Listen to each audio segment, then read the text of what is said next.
Everybody, thank you for joining me. My name is Carlos. Today we're going to be getting into a chest, calf, and ab session. We're obsessed with abdominal training. It's that time of the year where we're getting into shape after 4 months of just not letting go, but eating a lot of food and bulking up and trying to get stronger on lifts and stuff. We want to get in shape. At least that's what I want to do. I want to get lean. I want to get cut, but I want to maintain size and strength. So how does one go about doing that?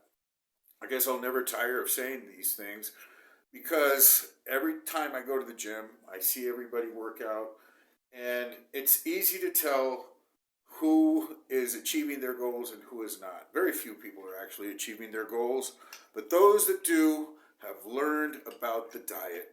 Now, this I have to say about the diet, and it's making the rounds on the internet. Eating healthy will do you no good.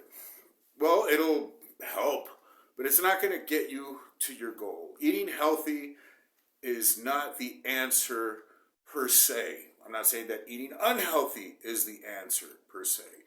It's the wrong approach. So I eat healthy, I eat good food. Yeah, but your body fat's still high. How is it that you're eating healthy food and you're still not 10% body fat? Why?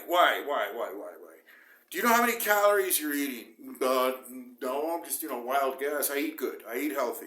Do you know how much protein, net protein you're intaking? Do you know how many carbohydrates, how much fat? Are you clueless? What, you don't know these things? No wonder you will never achieve your goals eating salad and tuna and rice and baked potato, and yet you're still not achieving the body that you want because you're not counting your calories. You have to be in a deficit, you see. You have to be burning more energy than what you take in. And you can't wing it. You can't go, yeah, I have healthy choices for food, and you'd be surprised what people pass for healthy choices. Yeah, I eat like lots of nuts and almonds. They're healthy. Yeah, they got like 600 calories per 100 grams. You eat a handful and you're going to get fat. You're just going to get fat. I eat healthy yogurt. I eat Greek yogurt. Man, oh man, it's like you're clueless. Until you get on a plan of being in a calorie deficit for a prolonged period of time, and I'm talking at least 10 weeks, where you are restricted in your calories, and you will see a change in your body. That muscularity will come out, and if you're extremely obese, you will drop weight, and you'll be healthier, you'll be better, you'll be more fit. But that's not going to happen until you go on a calorie deficit. Now, if you're reasonably healthy, you're reasonably fit, and you're still not achieving your goal, still, it's the same reason. You're not in a calorie deficit. These people that look like these influencers, and besides PEDs, which we have to be honest, most people that look extremely good are on anabolic substances or some kind of enhancement drug. That you have to be honest. This is the world that we live in. This is what is happening. But anybody who is reasonably healthy can achieve a lean muscular physique if they modify their diet. And I want you to think about this one fact. Food is the most powerful agent of change that you have at your disposal for changing your body. I'll give you this example. Stop eating for a week. Stop eating. Just don't eat anything. What'll happen? Your body will change drastically. You'll get sick. You'll get weak. Or you may not get sick. You'll get weak. You're going to lose a ton of weight.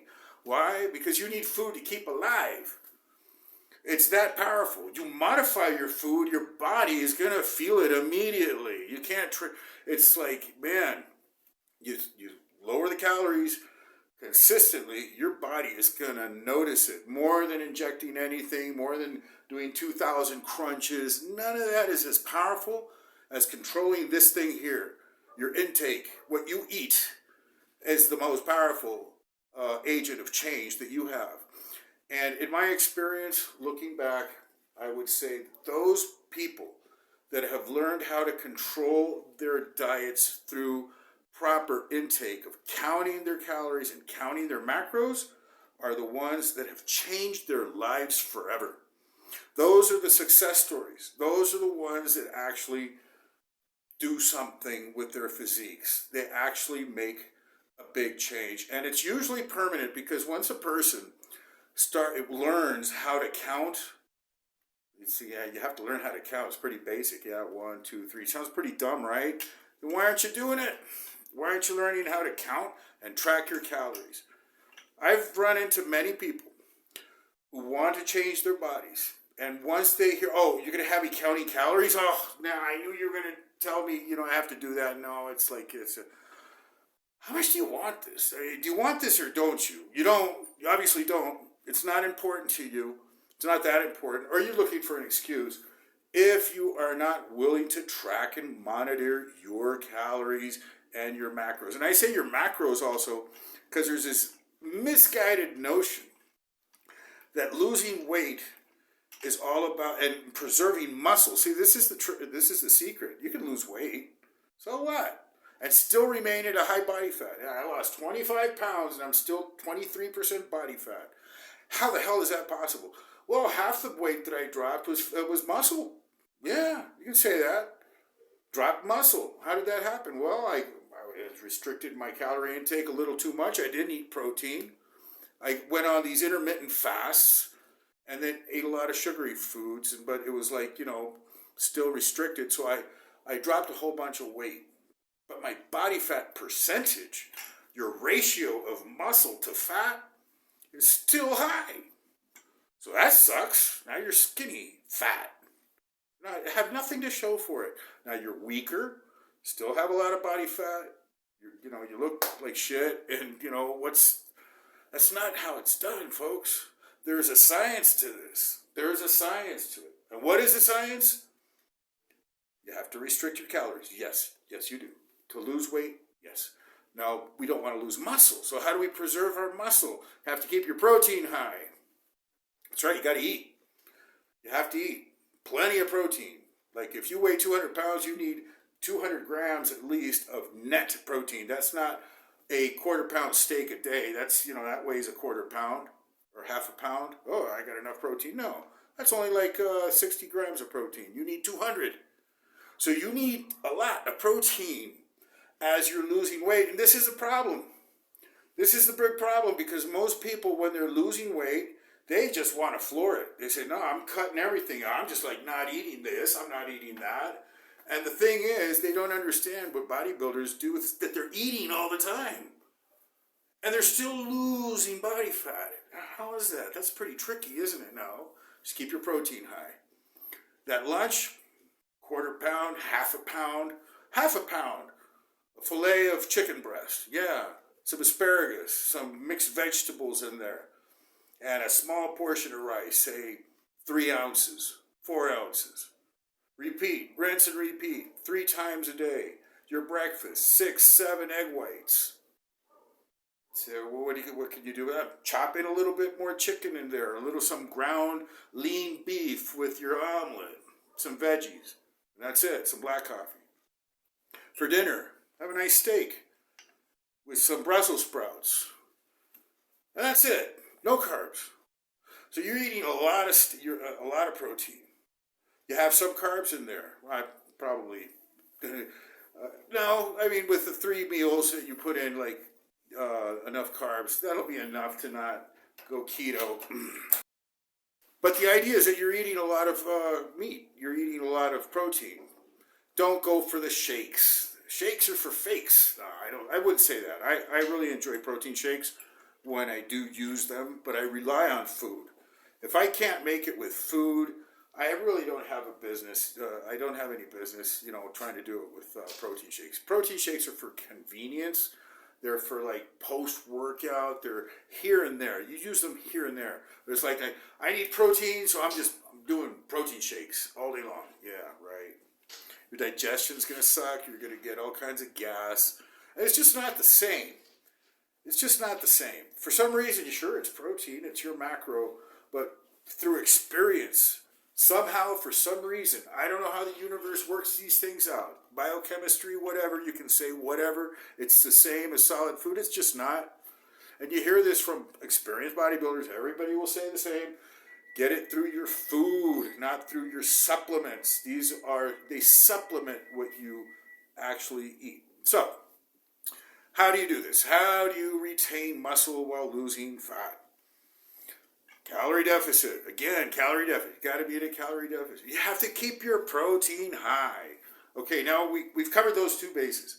We're doing those things. I'm writing everything down on napkins when I go on restaurants. When I'm at home, I'm weighing my food on my digital scale there. How much rice? 100 grams. No, not 120. It's 100. Okay, we're getting things down to the nitty gritty. We're weighing everything out, but we're still missing a part of the equation, or several parts, for this to work. What's the third part? You have to train. Weight training. You have to lift weights. You go and run sprints on that cardio machine every day, and you're doing your cardio because you're just losing weight. You want to lose weight. You want to retain muscle because you see some sprinter, some runner who's muscular, and you think that you're going to get that way by running. You're going to lose all your muscle. That's all I can say. You're going to get lean, sure. You're going to get skinny too. Your arm size, your legs are going to go down. You're just going to lose muscle if you're not lifting weights. To retain muscle mass, you must provide it with resistance exercises. Now, the heavier the better. The harder you train, the better. Take it from bodybuilders. They are the extreme, but they give you an idea of what is it that works. You have to lift weights, okay? So you get a notion, you got to lift weights. They can't be the little pink dumbbells, 3-pound dumbbells. You have to put in a lot of effort. If you want to retain all the muscle possible while you eat your protein and you're in a calorie restriction, you do those three things, you're 90% guaranteed you will succeed. The other part of the equation is don't screw up drinking alcohol to excess, your recreational drugs, you're binging on weekends on pot and, Coke or God knows what else everybody's doing out there. So if you really want this, stay clean, stay sober, and stay on those three pillars of muscle retention. Calorie deficit, high protein, and heavy lifting. And that'll be all for today. Well, no, I got to present my workout video today. So we started a new progression with the bench press a few weeks ago. Not doing the bench press, but doing the Smith. Using the Smith. And last week I did flat, and I didn't really feel comfortable with it because of my torn pec from last year. It's just like, So today I angled it a little bit and did the incline. And actually, I don't think it's a PR because I have done more than 7 reps with 2 plates in the past. But today I got 7 reps. Last week I only got 3. I was doing triples. So there's 1, 2, and the third was always hard. And today, right off the bat, I got 7 reps. So that was a nice little increment from last session. Making a progression. Of course, this is going to be hopefully a 10 to 12 week progression. So I'll be, I hope I reach 3 plates. This is what I want. And I went up to 245 pounds for a couple of reps, felt okay. And then my back off set, which is my lowest weight where I rep out at, 185 pounds, got 15 reps. So I'll be working up with those numbers to increase them. This is the base for the new progression. And it's really fun to do because the Smith machine affords just great leverage. It takes away some of the work, sure, of the stability, the stabilization and everything, but you use that to your advantage to produce greater force. How? Because you can focus and concentrate on just letting go and pushing instead of stabilizing the thing. Once you get over the purist, snobbist, the snobbery of, it has to be free weights, got to be free bench and all that, that's fine if that's, you're competing and powerlifting and you really love your bench press and, that's great, go for it. But don't think that that's the only way to build your chest and to get muscular and build out muscle. There's more effective ways of doing it. And the Smith machine happens to be one of those ways. And so if you can get over the ego of, it's not a free weight bench and, what am I going to do? No, it's a Smith machine. That's right, you can still produce a hell of a lot of force on there if you focus and you work it hard. And most pros, this is what they do. they don't do the free weight, that much. Like, you don't see top Olympians bench pressing that much, really. Most of them are now machines and Smith machines. It's more focused, builds better, less risk of injury. There's a lot of upsides to using these machines.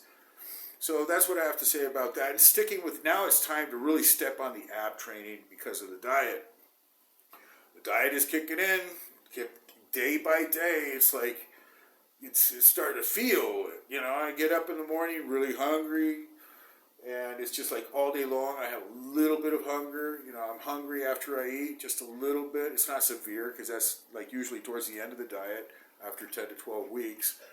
I still have the belly fat, but the muscles are it's starting to change day by day. This is the most exciting period for any bodybuilder, is getting lean, because the changes come fast. It's not like the building of the muscle takes a long time. To see, larger arm dimensions and larger muscles takes time. But to get lean and defined takes weeks, maximum a few months. And you can radically change your body because of the food again. The food is the most powerful agent of change that you have. So sticking with high volume, high sets, lots of sets of abdominals, making them burn, staying with it, staying loyal to a few exercises, the hanging abdominal leg raises, the incline sit-ups, and the planks with the hunch crunch thing for the intercostals, not just a static plank, but like I'll leave it on the video, I'll narrate it there. And, those 3 exercises is basically what composes chest day. Chest day, I used to do biceps but I leave a full day, arms have their own special day now. And then I'll throw them in here and there. Like today I warmed up with a few sets of biceps curls before I hit the Smith machine, just to get the tendons and everything kind of going. So that's basically it. Also the cardio. This week we start stepping up the cardio. Now it's just not 1 day a week. It'll be 2 days a week. Not 30 minutes, but 35 minutes. And I'm not doing low intensity, steady state. That shit is for the end when you don't have the energy to recuperate. You're low on calories, you're fatigued, you don't want to do high intensity or even moderate intensity cardio. You just want to do low intensity, steady state to get the calorie burn, not burn glycogen. But at this stage, I got plenty of glycogen to burn. I still got a lot of body fat I want to burn, so I can still go hard on the cardio. So tomorrow, which is cardio day, 35 minutes, that means 6 sprints at around 7 to 8 on the treadmill, which is pretty fast, for 2 minutes. Sustained intervals of 3 minutes, walking at 3.3 at an 8 to 8.5 gradient. So that'll be the rest. And then the sprint, rest, sprint, rinse and repeat 5-6 times, 35 minutes. I'm usually sweating by then. And it makes me feel great. First of all, like the feeling of just the well-being that I get from doing that type of cardio after training so hard. The other sessions, it's such a, it really, it just goes together, that's for sure. Weight training and moderate, when I say moderate, I mean not doing like these very, very long sessions, not doing it all the time, every day. The focus is on lifting weights. Anyways, that'll be everything I need to say today for you folks. I hope that it has been edifying and you get some value from these presentations. God bless everybody. Love y'all. We'll see you next time. So here for our calf session, we start out with the Smith machine just because it was available. It's not always available at this gym, so it was available today and decided good day to train heavy again. So here we're starting off with 2 plates, trying to keep the squeeze on the top of the rep, proper contraction. And of course the Smith, at least for me, I can pile on a lot of weight. So here we're just bumping it up to 3 plates, really trying to get the squeeze. Now, I do not obsess with extreme stretching. I know this is kind of like a mantra out there. Oh yeah, I got my calves to grow by stretching them to the extreme. You're going to rupture a tendon. Your Achilles tendon can rupture, and if you go way too extreme on the stretch, especially with the heavy weight, this can happen. You want to avoid that. So I use a just enough approach. I let it stretch just enough. And the most important part here is the top contraction, where you can actually see the muscle is being pronounced under peak contraction. Here we're going for 4 plates. Did a few sets of these with the 405 pounds on the Smith. Nice and narrow stance, really squeezing those calves, and it's feeling great. Hadn't done these in a few days. In fact, I had neglected my calves in the last 2 weeks and said, this cannot be so. Need to train them. And especially for me, who I keep this dogma, this stance that my calves are very underdeveloped for what I want to actually see and where they should be. And so calf training I should never neglect, and 2 weeks was enough, although I had been training legs particularly hard. But in any case, we're back to training them again. So here was our last set on the Smith, and now we're going to do the incline bench press on the Smith machine. This is a new progression for this training block, and so today was basically my base starting weight of where I'm going to progress from. All right, here we're just warming up with a plate and a 3/4. This is 200 pounds on the bar. Now we're up to 225. And here I let it go. How many reps did I get here? 2, 3, 4. I'm feeling good here. So just keep on going. 5. I'm starting to tap out. 6. Oh, it's heavy. And my final rep with that weight. So I'll be trying to progress with that. And here we went for a little heavier weight. I thought I might get 3. I said, well, we'll keep it at 245 now. And this weight is unusually heavy for me. I never go this heavy. And I only got 2 reps. That's great. Felt good. And here I bombed with a 275. I love to fail sometimes. You got to give it a try. If you don't try, and there's no way. No, it's just too heavy. And that's the beauty about the Smith machine. You can fail and not kill yourself. So we brought the weight down to do the back off set. Here we're trying to go for PRs with the reps. I still don't have a PR because I've never really done this, very focused in the focused manner that I'm doing now. So this was my base rep PR or back off set. And I got 15 reps here. 15 reps with 185 pounds. So I'll be building on these numbers, God willing, in the next few weeks, the next couple of months. Really looking forward to seeing how strong I can get. From here, we went to another calf exercise, the seated calf raise. And this one, in my opinion, is what most pronounces the muscularity of the calves.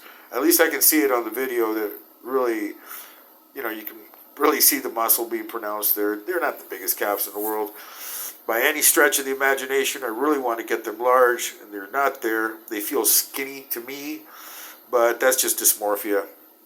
They are actually quite strong and thick, but I want to get them much thicker than what they are right now. I want to get fat man calves on a lean body. So here we're just doing reps with 3 plates. During the bulking season, I was doing 4 and 5 plates. And truth be told, it's harder, of course. It's harder to work and get the contraction. So today I just wanted to stick with 3. Besides, I did the heavy weight with the Smith machine. So, all things considered, it's just more work volume with plenty of resistance. I mean, those 3 plates, it's not easy to get a proper contraction, which is what I'm trying to do here. I'm really trying to squeeze that muscle, make sure it's absolutely peaked at the top, and making sure I'm just squeezing the muscle and not just yanking or just pushing it up, swinging it up. I don't know, whatever it is, getting it up there without the proper focus. So on this one, I really try to just focus to the utmost with the calf muscle. And it does. It permits great isolation on the muscle. So it's one of those effective exercises. Really worked it today, 3 sets. And then from there, we went and finished with our abdominal training. We are on the diet. We're cutting. We're losing body fat. And so, of course, the diet reveals the abdominals, but they don't build them. You're not going to build abdominals magically just by losing body fat. They'll show, but if you really want to have visible abs, you have to work them hard, and I mean hard. And so, for me, this particular exercise gives great contraction to the abs, especially when I twist it one side and the other. The obliques also come in, but it's not just obliques. It really hits the abs from solar plexus down to your groin. The whole thing is burning by the end of the set, and of course I try to go in a few extra reps at the end. This first set I think I got 20 reps, and then I did another set here for 15, and now I'm starting to feel fatigued. But the side benefit to these hanging abdominal leg raises is the stretch on the shoulders. So this is actually very therapeutic, for me at least. Coming off the bench press, any type of shoulder impingement, I don't have anything serious. I haven't been diagnosed with anything. I don't have any pain whatsoever. But I did have a shoulder issue last year where it was very painful. I couldn't sleep to one side, and it was painful certain movements, like to raise my hand above my head. And that's all gone. It's gone. I mean, I'm completely healed of my semi-chronic issues that I had last year. And I attribute part of that to just laying off the free weight bench press, even though I have been doing them lately with no recurring injury. And this particular exercise, just hanging. Of course, I'm not just hanging, I'm doing the abdominals while I'm at it. So it has a twofold added value benefit. Hanging for your shoulders and building up your abs. From here we go to the antagonistic abdominal exercise, still abdominals, but the stress and the focus is different because now it's a down to up exercise. Now you're lifting your torso to your legs, not your legs to your torso. So you have an extra energy, I guess, by changing the angle, changing the exercise. You're still using the same muscle, but you have extra energy. And so here I'm really just crunching. I'm not doing a sit-up here. I'm doing a mind crunch. I'm feeling the muscle, like every single brick in there just crunching, and I'm trying to crack walnuts between the ab crevasses. Just really squeezing the abs as hard as I can. That's what I'm doing here. Because I didn't have the stool available, so it was just like the highest incline that the bench affords. I usually put in a stool underneath, and it creates a greater incline, a steeper gradient, which the steeper the gradient, the higher the resistance, the more muscle fatigue and hypertrophy, obviously, the more it will grow. Now, for me, it's a fallacy that, having thick abs is going to add to a thick waistline. What adds to a thick waistline is the gut and the fat.